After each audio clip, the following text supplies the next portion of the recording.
Alright, what's up guys? So obviously, if you watch the Horrifying Nights channel, which you should, you'll see two different spider videos because there is a huge ass brown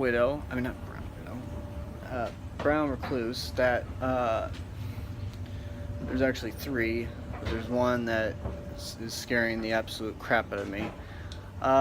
So, this is episode 4. Real paranormal stories, and last week's episode was really good. I talked about my closest friend that I have, her experience when her and her girlfriend were watching a movie, and then at night when she was studying, some weird stuff happened. So that was good. Now I talk about another really good friend. I can use his name, so Mike, if you're watching this, then hello, how are you? And we got a FaceTime, man. It's been a while. It's been since the anniversary. It's been since the anniversary for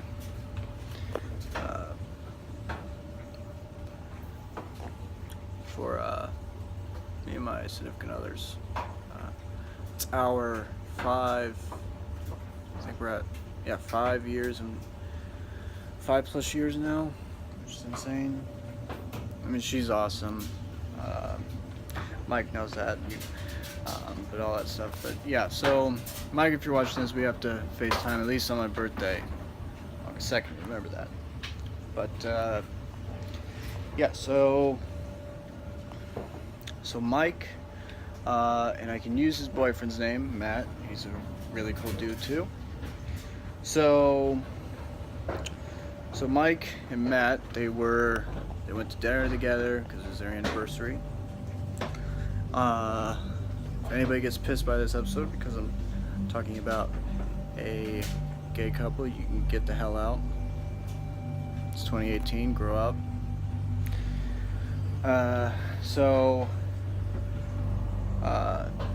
Him and Matt, they come back. They're sitting down, and all of a sudden, they ate, but they want to, because they've been together, I think, around the same time as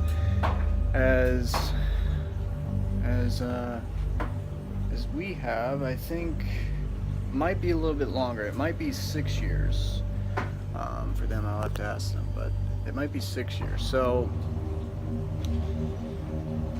they decided to just quickly go down and get some popcorn, because since they live in a spot where, like, you only have to go 5 minutes, bam, there's a grocery store. If you turn to the left, gas station. Turn again, you got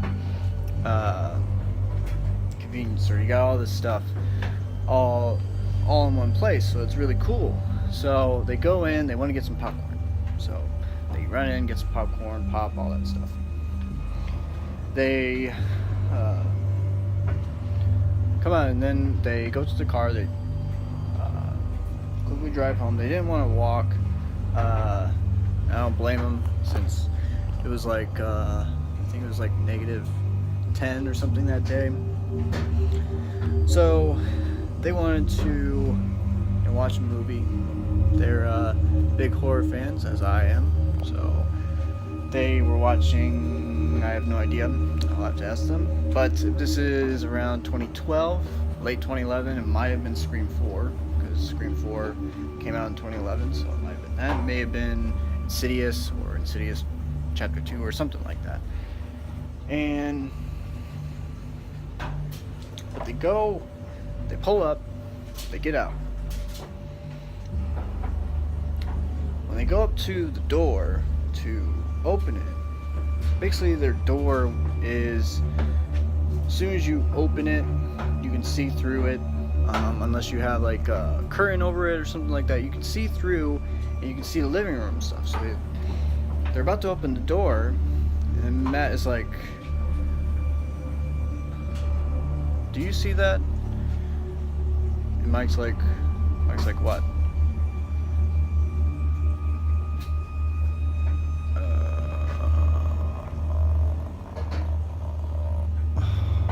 God. Okay. But so Matt and so Mike's like, "What?" He looks up and he sees this shadow, a person, right at the end of the hallway. Because basically, if you look through their door, if you look to the right, is the living room. And if you look down, there's a hallway that leads to the bedroom. So they look down and they see the shadow. And they're like, "Wait, someone in the house?" So they open the door. Mike gets a knife, goes in, and if you ask, they had guns. They don't believe in that, as I do, but back to the story. So they go in. When they turn, they see the shadow, and goes into where their bedroom is. So they go down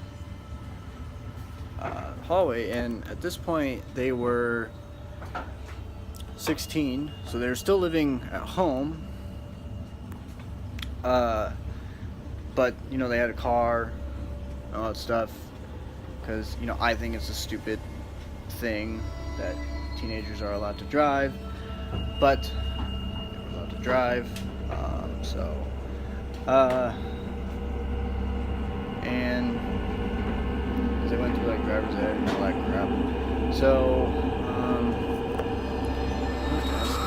did he drive someone else? I'm trying to think. I don't think so, because they're the parents. Because basically he lived across the street. Because they go to the same college as I do. That's how I met them. That's why they're so close to me. All that stuff. So, I'm trying to think, because obviously parents weren't home, because I think they were partying that night, and I think so, because this is 2012, they would be 16, and Matt is 3 years younger than me, and Matt and Mike is a month older than me. He already turned 22, so I'm trying to think. He must have. There's no way. Yeah. Yes. Okay. Yeah. His friend drove him and said, "Hey, can you drive us to?" He said, "Yeah." So then he drops him off and then he leaves. Okay, so they're going inside. Okay. I got it now. Okay. I recorded a shit ton of videos today, so sorry if, you know, mine's not crazy. Oh my god. Okay. I'm gonna turn this way because Spider's doing something that horror movies. Okay. Alright, so they get home, they see the shadow, so they go inside. They knife, see the shadow again, goes in the room. They go into the room and there's nothing. So they check everywhere. All the windows are locked, obviously, because it's winter. Every single door was locked. There is a back door, but it's locked. All the gates, they checked everywhere. Nothing. This happens for another 2-3 days straight. They are believers in the paranormal. I would say that Matt, we all believe in ghosts and all that stuff. And everything. But if I had to say which one has had the least amount of experiences in terms of their belief of the paranormal and stuff, it would be Matt. So, it's like, I would have to ask him, but this is the only experience that he's ever told me, so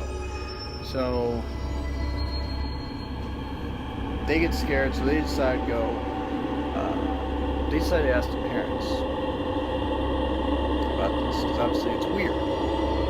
So they ask, and then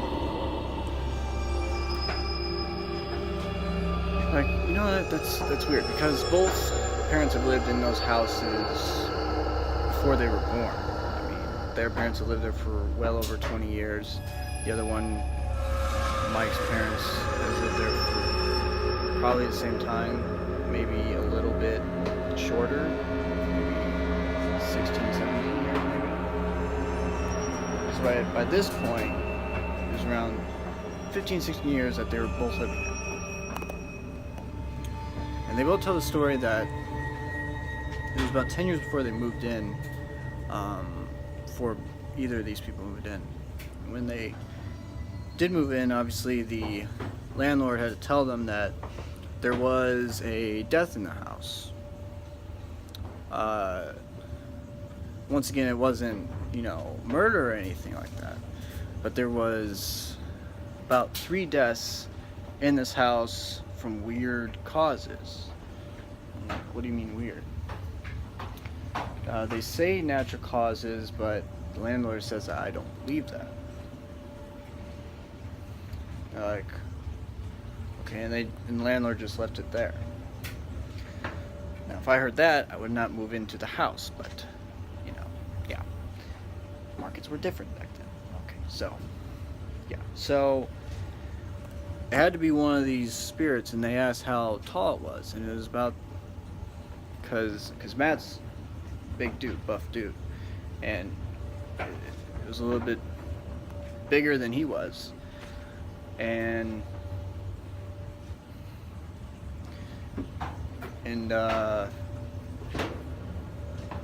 so they asked the landlord, and they said, yeah, that would coincide with other stories that people have said. Person that's like 6'5", like this, but it's a black shadow, but it has like the features of that. So that's creepy. So yeah, after that they didn't see it again.